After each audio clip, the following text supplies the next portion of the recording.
নমস্কার শিক্ষার্থী বন্ধুরা, আজকে আমরা উপমেয় কর্মধারয় সমাস এবং রূপক কর্মধারয় সমাস একসাথে শিখব।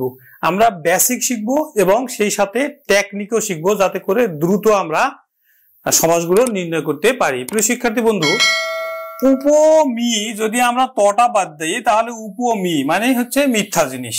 এটা একটা টেকনিক।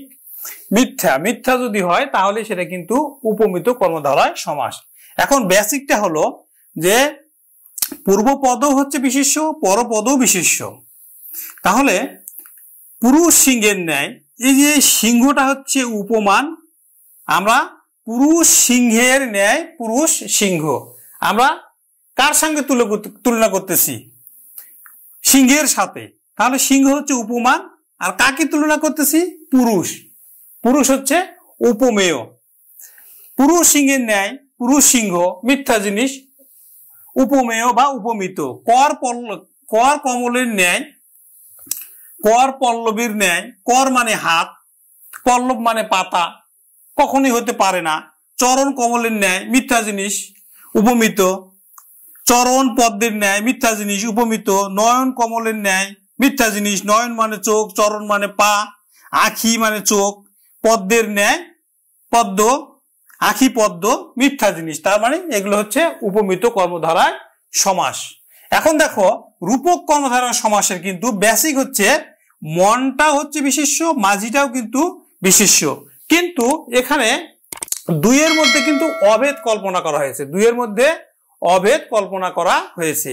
টেকনিক হলো, দেখো পূর্বপদটা মন, দিল, ক্রোধ, শোক, ক্ষুধা, মন, এগুলো কিন্তু সবগুলো কিন্তু আমাদের ধরা যায় না, ছোঁয়া যায় না, দেখা যায় না।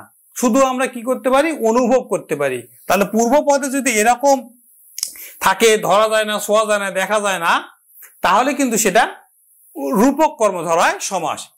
দেখো, মন বেসিকে আবার যাই। মন রূপ মাঝি, মনোমাঝি, এই মনটাকে মাঝির সাথে তুলনা করা হয়েছে, মানে অভেদ কল্পনা। মনটাকে মাঝির সাথে তুলনা করা হয়েছে, কি অভেদ কল্পনা করা হয়েছে। তুলনা মানে অভেদ কল্পনা করা হয়েছে। মনও যা, মাঝিও তাই। মন মাঝি তোর বৈঠা নেড়ে আমি আর বাইতে পারলাম না, মানে মনটায় মাঝি রূপে ধরা হয়েছে, মনটাকে মাঝি রূপে ধরা হয়েছে। এখন দেখো, দিল রূপ দরিয়া। দিল মানে মন, দরিয়া মানে কি সাগর। তোমার মনটাকে সাগরের সাথে ধরা হয়েছে। ক্রোধ রূপ অনল। ক্রোধ মানে রাগ, অনল মানে আগুন। এই রাগটাকে অনলের সাথে কি করা হয়েছে? অভেদ কল্পনা করা হয়েছে। শোক রূপ অনল। ক্ষুধা রূপ অনল। ক্ষুধাটা এত, আগুনের সাথে অভেদ কল্পনা করা হয়েছে। মন রূপ পবন।